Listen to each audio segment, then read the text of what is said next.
Mateus capítulo 3. Aqui você tem a partir do verso 13, a descrição que o evangelista faz do batismo de Jesus. Mateus capítulo 3, versos 13 em diante. Antes, porém, de continuarmos a leitura, é sempre bom que a gente ore, pelo estudo da Bíblia. Obrigado, viu? Vamos orar mais uma vez, pedindo a bênção de Deus para o estudo.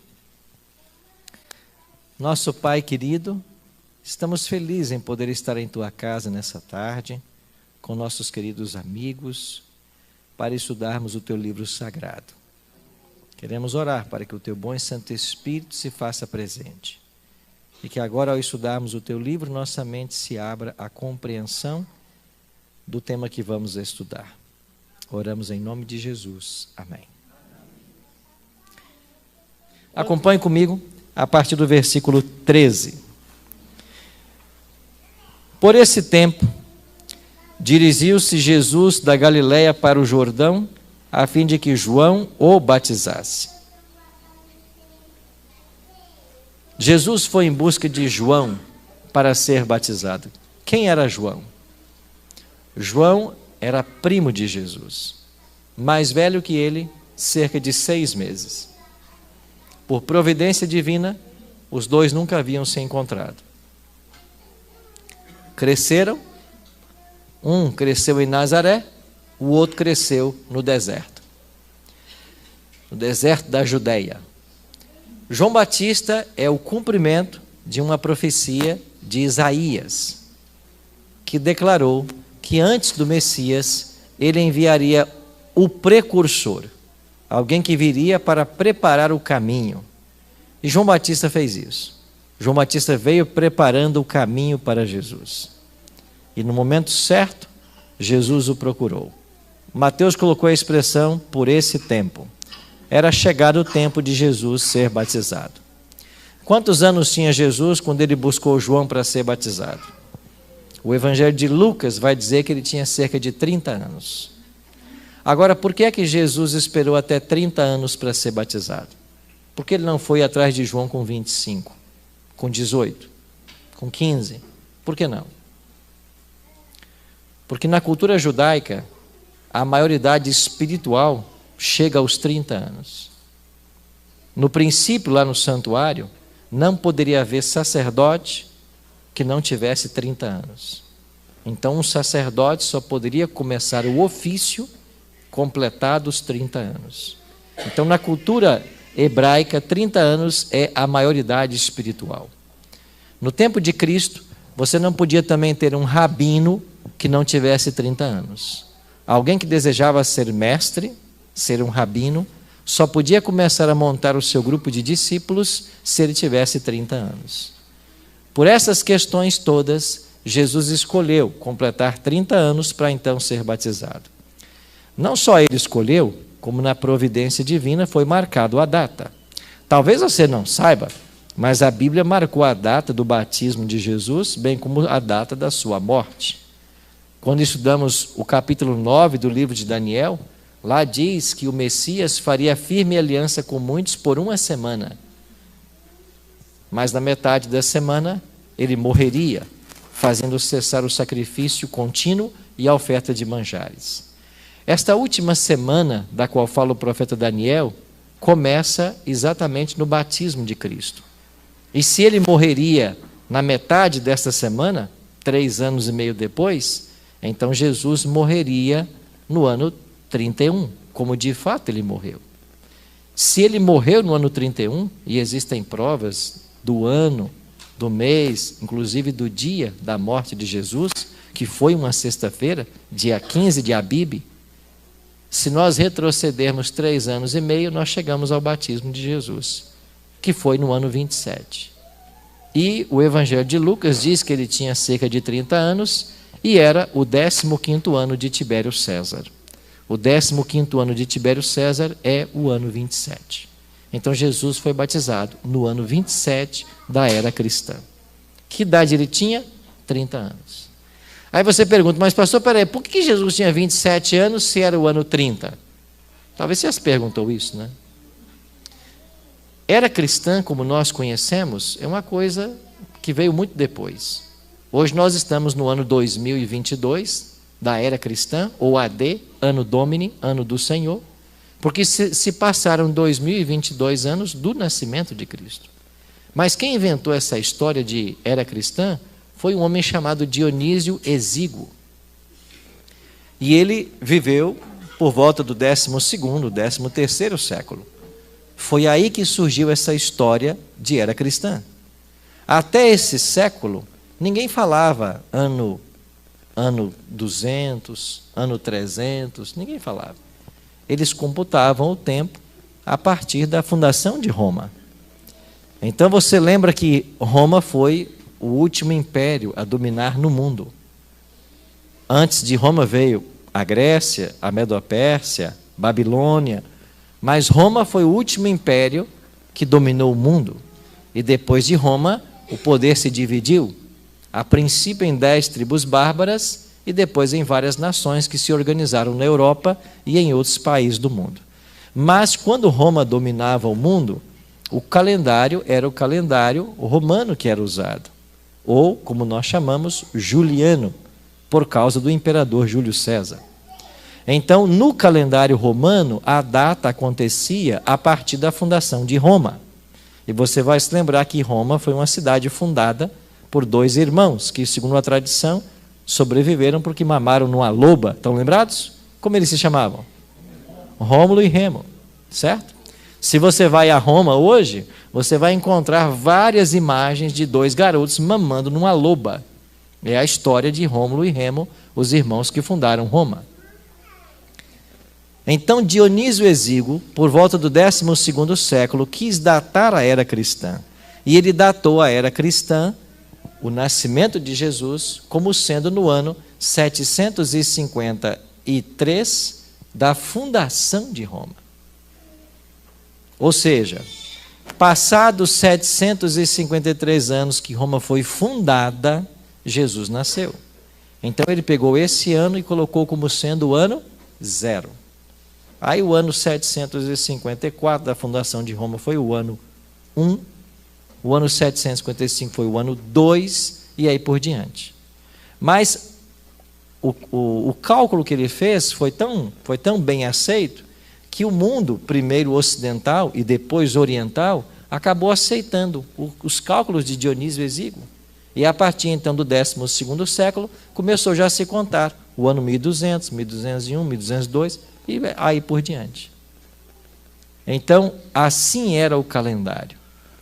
Esse calendário sofreu uma mudança no século XVI, quando chegou ao poder o Papa Gregório, e o Papa Gregório vai mudar o calendário juliano para o calendário gregoriano. Então, a partir de 1582, nós temos agora o calendário gregoriano. Mas o calendário gregoriano continuou o computo que Dionísio Exíguo havia iniciado. Acontece que essa pesquisa, ainda que bem feita, ele não acertou em cheio. Ele errou por 3 anos. Então, o ano que ele datou como 0, que ele apontou ser o nascimento de Cristo, Jesus já estava de 3 para 4 anos de idade. Depois se descobriu esse erro. É por isso que no ano 27 Jesus já tem 30 anos e ele é crucificado no ano 31 com 33, por causa desse erro de 2 ou 3 anos que ele cometeu. Entenderam? Só um parênteses para a gente entender certas coisas. Parênteses longo, né? Bom, Jesus então tinha 30 anos quando buscou João para ser batizado. João era seu primo, 6 meses mais velho que ele. E agora continua o texto. Verso 14. Ele, porém, o dissuadia. O que é dissuadir? Convencer. João tentava convencer Jesus. Convencer de quê? Eu é que preciso ser batizado por ti e tu vens a mim? Mas Jesus lhe respondeu: deixa por enquanto, porque assim nos convém cumprir toda a justiça. Então ele o admitiu. João disse assim: Senhor, É o Senhor quem tem que me batizar, não eu te batizar. Eu batizo pessoas todos os dias, mas o batismo é um sinal de arrependimento. Agora só se arrepende quem tem pecado. O Senhor não tem pecado. Como é que um pecador como eu vai batizar um santo que é o Senhor? Você percebe o dilema de João? Batizar o Filho de Deus, que não tinha pecado algum? Jesus disse: João, há uma profecia no livro de Daniel que diz que eu tenho que ser batizado para começar meu ministério. E ele vai durar 3 anos e meio. E daqui a 3 anos e meio eu vou ser crucificado. Então eu tenho que ser batizado. E tem que ser agora. Você entende que tem data marcada? Eu tenho uma agenda. Eu tenho uma agenda a cumprir. Tem que ser agora, João. Então João se convence e batiza Jesus. O texto continua. Batizado Jesus, ele fez o quê? Saiu logo da água. Para um pouquinho aí. Jesus foi batizado e saiu da água. Bom, isso é lógico, né? Lógico por quê? Porque alguém para ser batizado tem que fazer o quê? Tem que entrar na água. Aqui eu vou abrir um outro parêntese. Adoro parênteses, viu, gente? Vou abrir um outro parêntese aqui. As religiões modernas, elas realizam batismos de 3 maneiras. Batizam por imersão, afundando nas águas.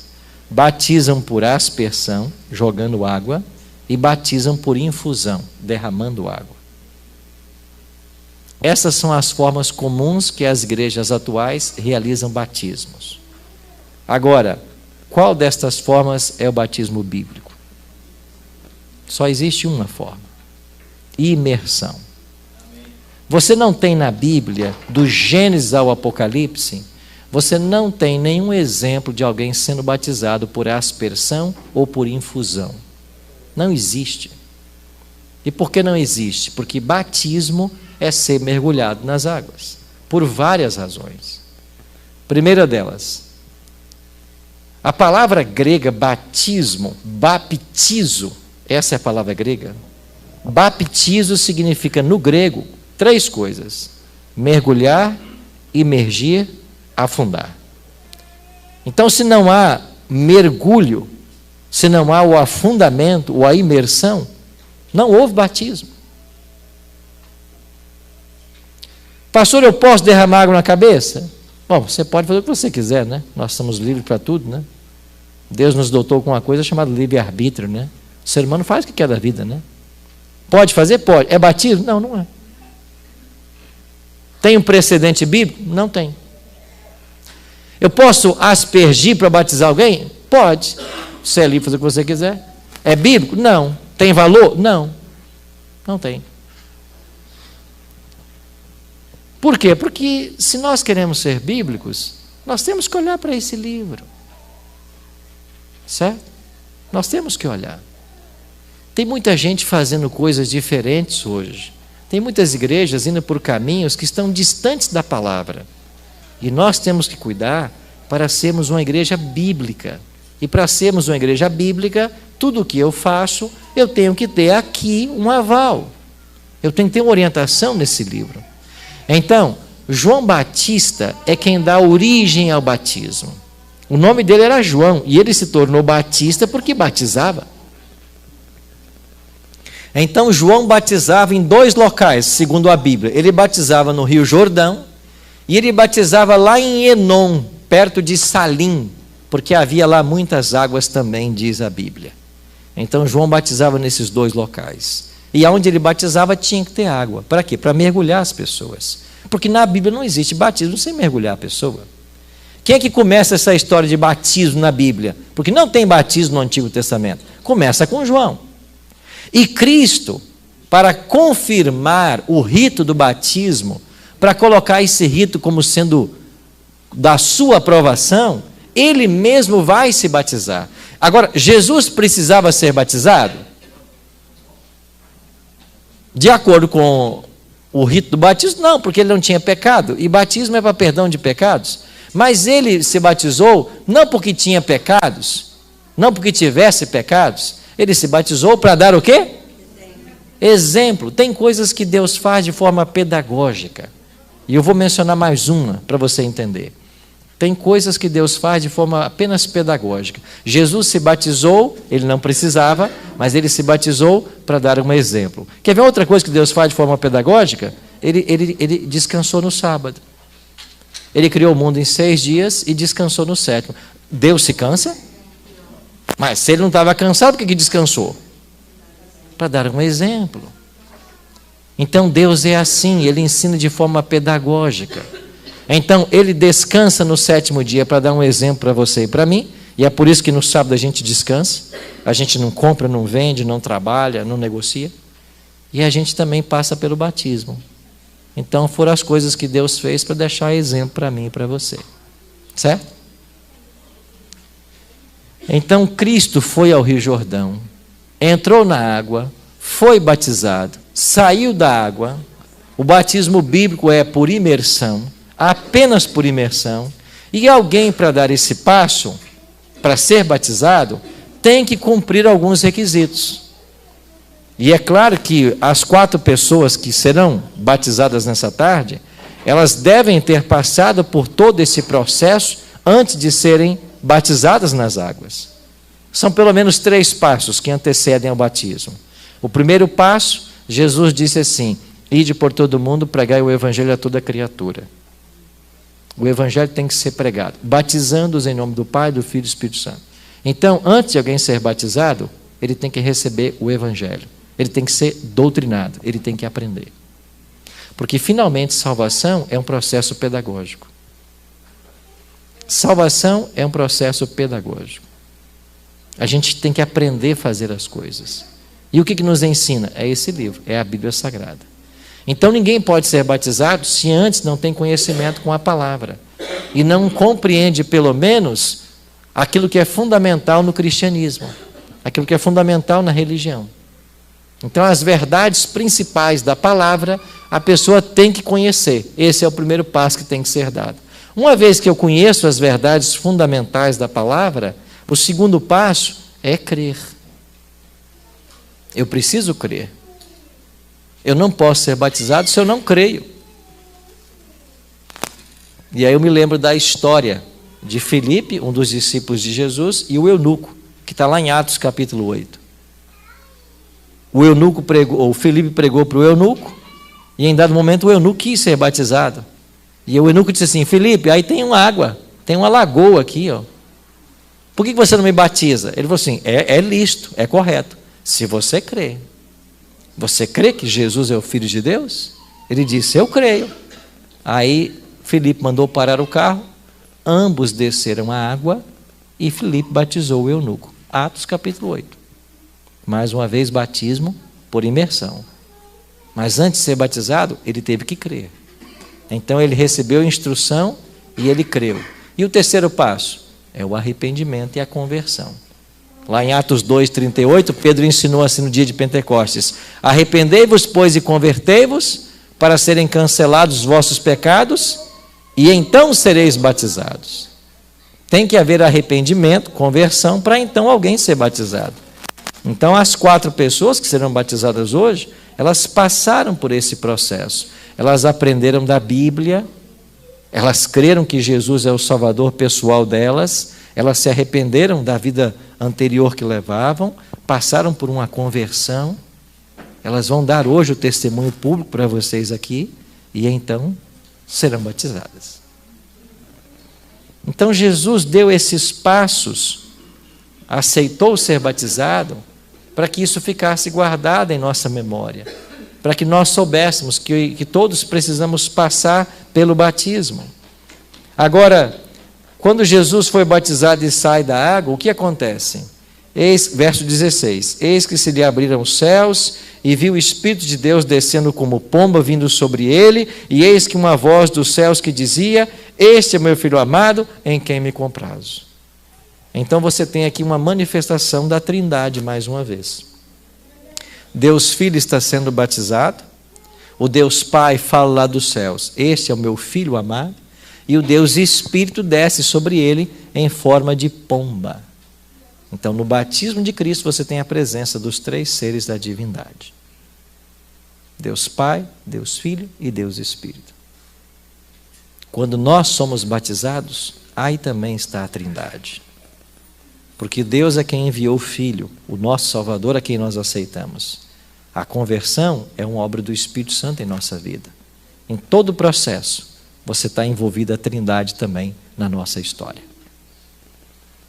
Aí Cristo não só passou pelo batismo, ele também ensinou. E eu queria ler só o último texto dessa tarde, que é Marcos capítulo 16, verso 16, que é o último verso do Evangelho de Marcos, se não me falha a memória.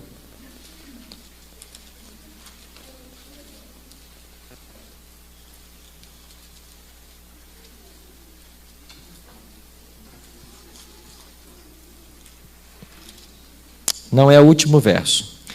Marcos, o último é o 20. Marcos 16, 16, palavras do próprio Cristo. Ele diz assim: quem crer e for o quê? Será? Salvo. E quem, porém, não crer, será? Nesse texto, Jesus apresentou duas condições para alguém ser salvo. Tem que fazer o quê? Tem que crer e ser? Batizado. Ok. Não precisa levantar a mão. Você quer ser salvo? Acho que todos levantariam a mão, né? Nem precisa. Todos querem ser salvos. Quer ser salvo?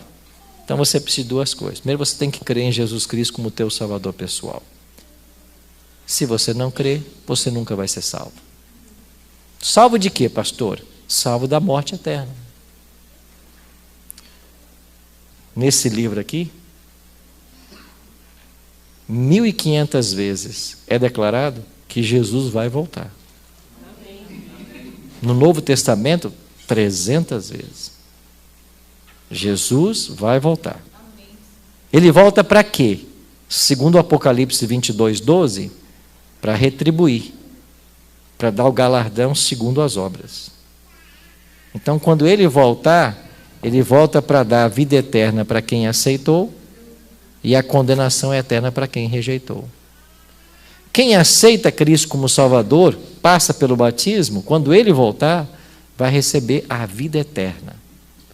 Vai viver para sempre, ao lado de Cristo, junto com todos os outros salvos. Quem não o aceita, vai morrer, se estiver vivo até lá, vai morrer quando ele voltar, e de acordo com Apocalipse 20, versos 7 a 9, vai ressuscitar 1000 anos depois, para ser queimado no fogo eterno. Tem outro caminho? Você conhece? É isso. O que é o Evangelho? É isso. Salvação ou perdição. E todo ser humano está sujeito a isso. Então Cristo vai voltar para dar a recompensa. Quem o aceitou e passou pelo batismo, quem o aceitou, foi batizado e permaneceu fiel, vai ser levado para o céu, vai viver eternamente. Quem não creu, ou não foi batizado, ou não permaneceu fiel, vai morrer na volta dele, vai ficar 1000 anos dormindo, vai ressuscitar, para junto com o diabo e os demônios dele, ser queimado no fogo. Não tem coisa mais clara do que isso nesse livro aqui. Então eu e você só temos dois destinos. Ou viveremos eternamente, ou morreremos eternamente. Agora a escolha é sua.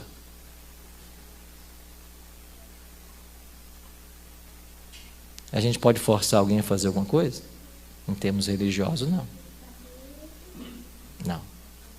Cada um escolhe o que quer da vida. Qual é a função nossa como pastores, a função da igreja? Apontar o caminho. Essa é a nossa função. Ensinar o que está nesse livro, dizer o que é certo, o que é errado. Apontar o caminho. Fazer o possível para ajudar as pessoas a estarem todas nesse caminho. E nós queremos fazer o possível para ajudar você nesse caminho. Tudo que tiver ao nosso alcance, a gente vai fazer para ajudar você nesse caminho. Mas quem é que tem que escolher ir por esse caminho? É você. Se você não escolher, não podemos fazer nada. Todos querem ser salvos? Queremos. Então precisamos de duas coisas: aceitar Jesus como um salvador pessoal, que significa crer nele, e passar pelo batismo. Ah, pastor, mas eu fui batizado na minha infância, quando recém-nascido. Eu também fui. Minha mãe me levou com 2 meses para ser batizado. E eu fui. Mas esse batismo teve algum valor à luz da Bíblia? Não. Por mais sincera que a dona Adelaide tenha sido, minha querida mãe, por mais sincera que ela fosse, em pegar os filhos e levar para ser batizado quando recém-nascidos, esse batismo não é bíblico. Ele não tem valor algum diante de Deus. Aí com 13 anos, quando eu aprendi Bíblia, quando eu entendi que batismo tem que ser por imersão, aí eu procurei então ser batizado. E fui no dia 25 de setembro de 1985. Pronto, falei minha idade. Fui batizado com 13 anos. Foi num sábado à tarde, numa lagoa, lá no Espírito Santo. É o dia mais feliz da vida da gente. Sabe por quê? Porque você diz sim para Jesus.